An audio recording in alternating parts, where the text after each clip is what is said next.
I want to state with all sense of responsibility that I didn't see a reconciliation. I saw a surrender. Because first of all, what was the reason for this war? What was the reason for the disagreement? It was about managing the state politically and economically. Governor Fubara has voiced this in so many places. It was about pushing a man to kowtow to the desire of a single person. And today, if all that is in the reconciliation is for everyone to go back and bow before the same man, and then it means we have returned to status quo. The same gladiators are going to come back to the state, impinge on development, work for their personal interest, and continue to make Rivers State that cow that they will milk for their personal use.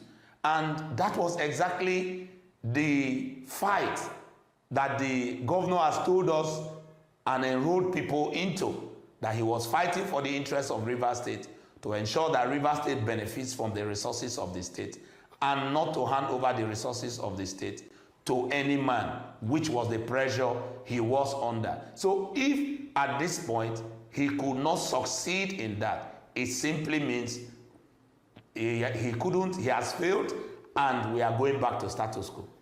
Again, the pressure on Governor Fubara was not also to get him out at the same time, because the FCT minister said also that in 2027, if they allow him to finish, he's not going to return. Whatever that is, it is for the benefit of the governor if he remains in office, and also for the benefit of Mr. Wike if he succeeds. But the truth is, where does Rivers people stand? Because one of the things these people must understand is that we must understand that the citizens of Rivers State are the principal stakeholders of governance. And so expectations are that the governor, which we gave the mandate to lead the state for the next 4 years, we need to return to Rivers State and call all stakeholders and tell the stakeholders what are the terms of this agreement and persuade them to support whatever agreement to ensure peace.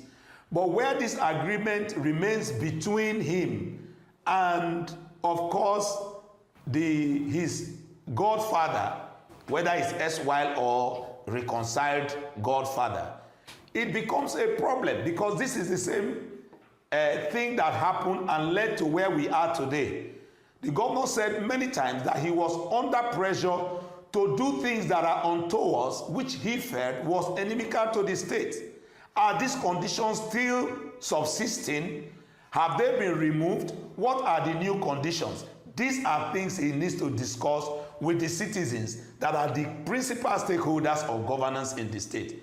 When these citizens are not carried along in this peace process, or whatever tenets of the peace does not go down well with the people, of course the people has the right to reject it. And they will reject both the peace process, they will reject the governor that they also elected, and reject whoever is a godfather. Because I think the masses has been taken for a ride so much.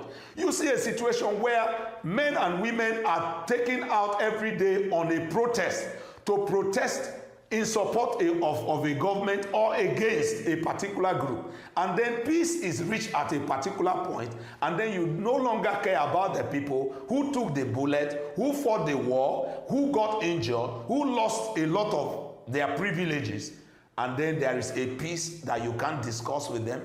I think first point is for the governor to return and tell Rivers people the very basis for this peace.